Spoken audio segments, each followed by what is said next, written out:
से रसूल नहीं आए थे जो तुम्हें मेरे अहकाम सुनाते थे और तुम्हें डराते थे उस दिन की मुलाकात से।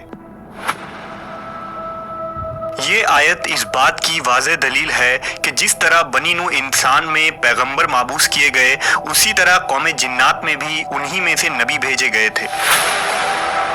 जिन्नात को आग के शोलों से पैदा किया गया। जिन्नात इल्म अदराक और सही और गलत में फ़र्क करने की सलाहियत रखते हैं। जिन्नातों को इंसानों की तरह अहकाम और फ़राइज़ दिए गए हैं और वो एक ख़ास शरीयत पर चलते हैं।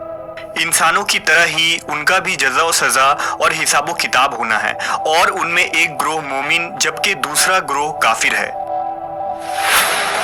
हज़रत आदम अलैहिस्सलाम की पैदाइश से 40,000 साल कबल अबू अल जिन्नात समूम को पैदा फरमाया गया। समूम तमाम जिन्नातों का बाप कहलाया। अल्लाह ने उसे आग के शोलों से पैदा फरमाया था, जबकि कुछ उलमा ने लिखा कि सबसे पहले जिन का नाम मारिश था। जब उसे पैदा फरमाया गया तो अल्लाह ने कहा, ए अबू अल जिन, क्या तेरी कोई आरजू है? उसने कहा, मेरी तमन्ना ये है कि हम सबको देख सकें लेकिन हमें कोई ना देखे और मेरी नस्ल के हर जिन्नात हमेशा जवान रहें। अल्लाह ने उसकी ये तमन्ना पूरी फरमा दी। लिहाजा जिन्नात हर मखलूक को देख लेते हैं लेकिन दूसरे लोग उन्हें नहीं देख सकते, और जब वो मरते हैं तो जमीन में गायब हो जाते हैं और उनका बूढ़ा भी जवान होकर मरता है, यानी उन्हें बच्चे की तरह कम उम्री में लौटा दिया जाता है। फिर अल्लाह ने उसकी बीवी मर्जा को पैदा फरमाया। उन दोनों के ताल्लुक से एक लड़का और एक लड़की की पैदाइश हुई। कुछ अरसा बाद उनके भी लड़के और लड़कियां हुई। इस तरह उनकी तादाद बढ़ती चली गई और वो 70,000 के करीब हो गए। लिहाजा अल्लाह ने उन पर कानून नाफिज कर दिया और फिर वो जोड़ों, खानदानों और कबीलों की शक्ल में रहने लगे। जब जिन्नों की नस्ल में इजाफा हुआ तो अल्लाह ने उन्हें रुतबों के एतबार से जमीन, हवा और पानी में आबाद कर दिया। जब वो जमीन में आबाद हुए तो एक मुद्दत दराज तक अल्लाह की इबादत करते रहे। फिर वक्त गुजरने के साथ उन्होंने अल्लाह की नाफरमानी शुरू कर दी और जमीन में खून खराबा और फसाद फैलाने लगे। उनका एक बादशाह था जिसका नाम यूसुफ था। अल्लाह ने यूसुफ जिन को नबूवत के ओहदे पर फाइज किया ताकि कौम जिन्नात को हिदायत मिले। ये जिन्नों के कौम में भेजे गए पहले नबी थे।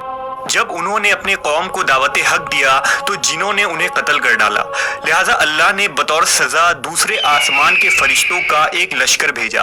उस लश्कर का नाम लश्कर जिन था। उनमें इब्लीस भी था जो 4,000 जिनों का सरदार था। चुनांचा वो लश्कर आसमान से उतरा और रुए जमीन के तमाम जिनों को निकाल दिया और उन्हें जमीन से जिलावतन कर दिया।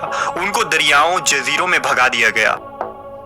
जबकि कुछ मुफक्करीन यूसुफ जिन को नबी नहीं मानते बल्कि सिर्फ बादशाह करार देते हैं। उनके नजदीक अल्लाह ने जिन्नात में पहले जिन पैगंबर हजरत आमिर बिन उमैर बिन हज्जान को जिनों की हिदायत के लिए भेजा था। ये जिन पैगंबर थे लेकिन कुछ ही अरसे में जिन्नात ने उन्हें शहीद कर दिया। अल्लाह ने दूसरे जिन पैगंबर को भेजे जिनका नाम साइद बिन मालिक बिन अल हजान था।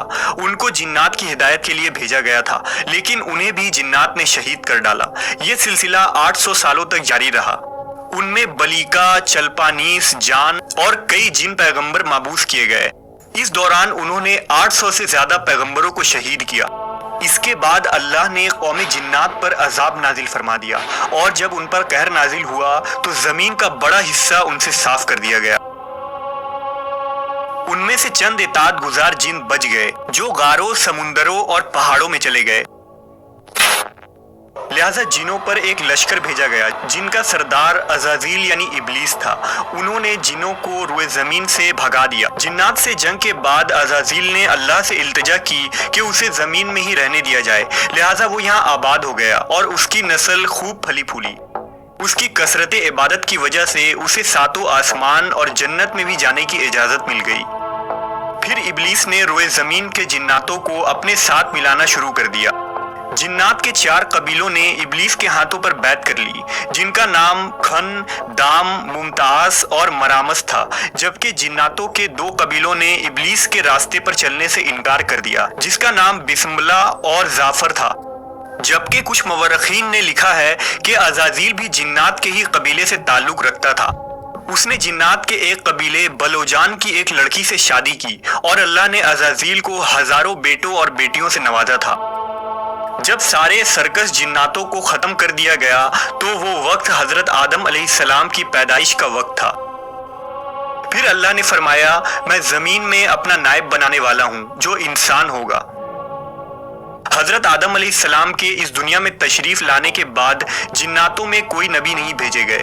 اس زمانے میں جناتوں کو ان پیغمبروں کی پیروی کا حکم تھا جو انسانوں کے درمیان مبعوث ہوتے تھے، لیکن جناتوں کی شر انگیزی اور فساد بڑھتی چلی گئی، یہاں تک کہ اللہ کے پیغمبر حضرت سلیمان علیہ السلام نے ان پر قابو پایا اور انہیں دوبارہ ان ویران اور پہاڑوں میں جانے کا حکم دیا۔